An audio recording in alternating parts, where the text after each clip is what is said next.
Hello students, आज exercise 1.3 के question number 3 और 4 करेंगे। बहुत ही आसान समझेंगे इनको।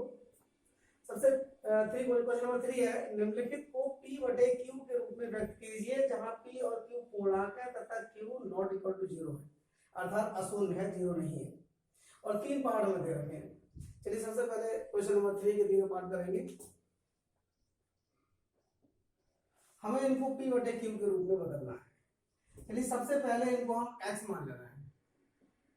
माना x बराबर 0.6, इसके ऊपर एक बार लगा हुआ है।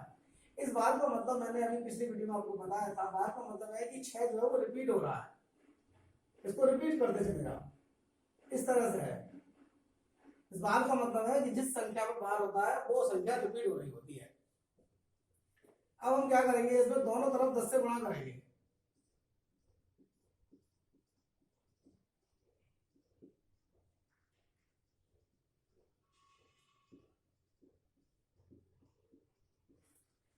दोनों तरफ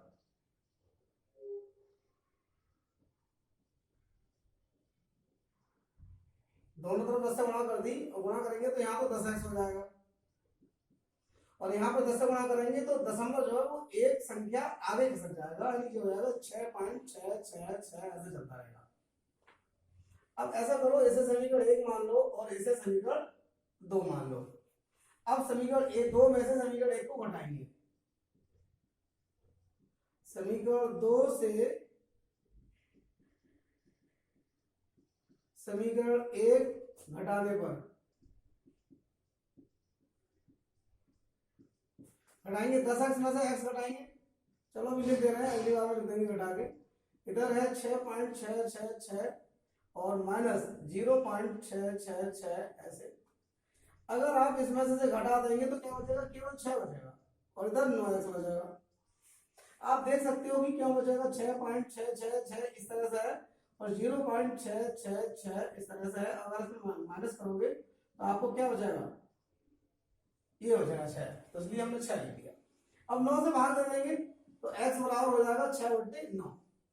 अब ये देखेंगे ये संख्या किसी से कट तो नहीं रही है, मतलब इसको हमें अभाज्य रूप में लाना है, और हमें देख रहे हैं 3 के पहाड़े में दोनों आती है, दोनों संख्या 3 से कट जाएंगी, 3 दूनी 6 और 3 तिया 9, तो ये आ गया 2/3, ये आंसर आ गया। इस संख्या को हमने P बटे Q के रूप में लिख दिया, और P और Q दोनों पूर्णांक है और Q 0 नहीं है, अर्थात 3 है, तो ये हमारा आंसर आ गया। इसी तरह अब क्वेश्चन नंबर 2 करेंगे, तो उसके लिए पहले उसको मिटा देते हैं।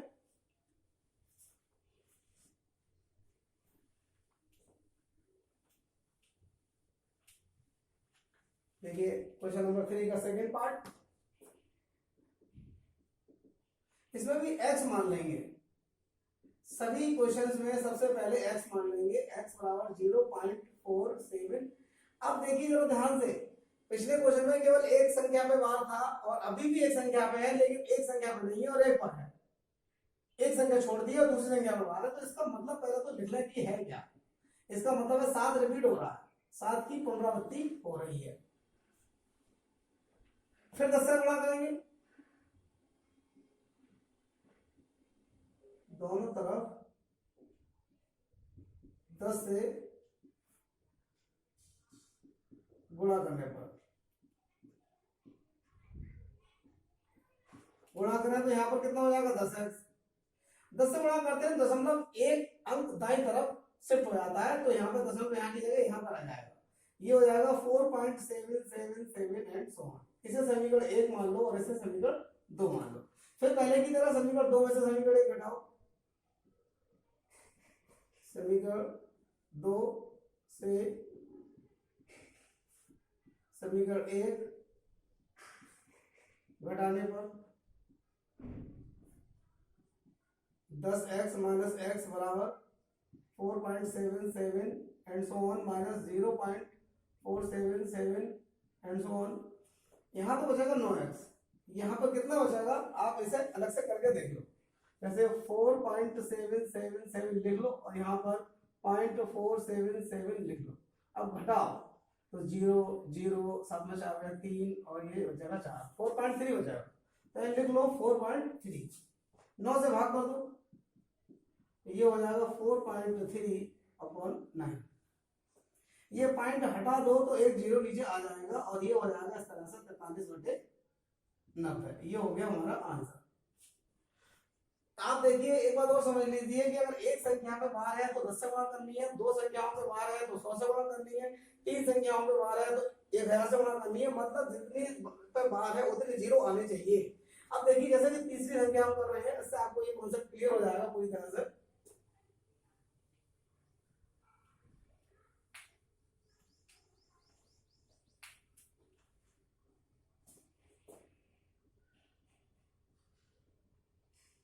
माना x बराबर 0.001 और बाहर तीन संख्याओं पर, तो इसका मतलब है कि तीनों ही संख्याएं रिपीट हो रही हैं। 001 बार बार 001 आएगा इस तरह से, तीनों संख्याएं रिपीट होगी। अब आप इसमें 10 से गुणा नहीं करेंगे, इसमें करेंगे 1000 से गुणा। तो क्योंकि तीन संख्या पर तीन जीरो आने चाहिए, तो आप लिखेंगे दोनों ओर या दोनों तरफ 1000 से गुणा करने पर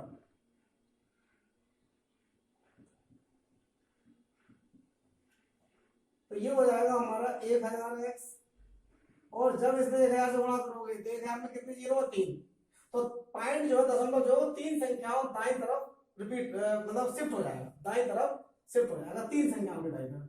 तो ये 1 2 3 1 के बाद आ जाएगा, अर्थात ये आएगा 1.001 and so on.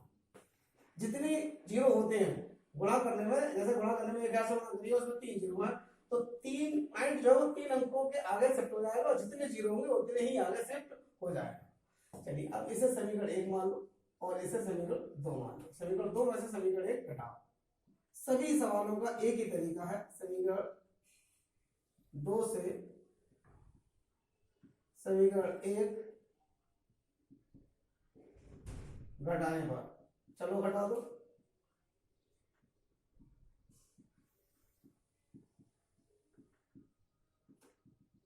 Minus 0.001 and so on.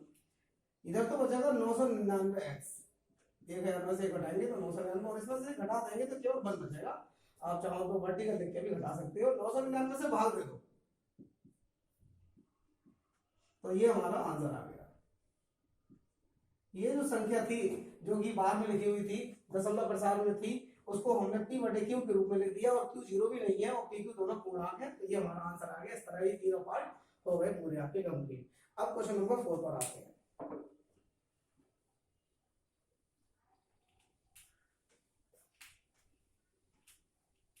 देखिए क्वेश्चन नंबर 4, 0.9999 को p बटे q के रूप में व्यक्त कीजिए। यानी क्वेश्चन तो इसी तरह ही करना है, लेकिन बस क्वेश्चन अलग बना दिया है। इसी का चौथा पार्ट भी हो सकता था, लेकिन अलग क्यों बनाया है, इसमें आगे पढ़िए क्या लिखा है। क्या आप अपने उत्तर से आश्चर्यचकित हैं? अभी तो उत्तर आएगा तब पता चलेगा कि हम आश्चर्यचकित हैं या नहीं। देखते हैं। अपने अध्यापक और कक्षा के सहयोगियों के साथ उत्तर की सार्थकता पर चर्चा कीजिए। चलिए चर्चा भी करेंगे, स्टार्ट करते हैं। सबसे पहले वही माना x बराबर 0.9999 एंड सो ऑन। आप देखो एक ही अंक की पुनरावृत्ति हो रही है, इसलिए 10 से गुणा करेंगे। सिर्फ 10 से गुणा करने पर दोनों ओर 10 से गुणा करने पर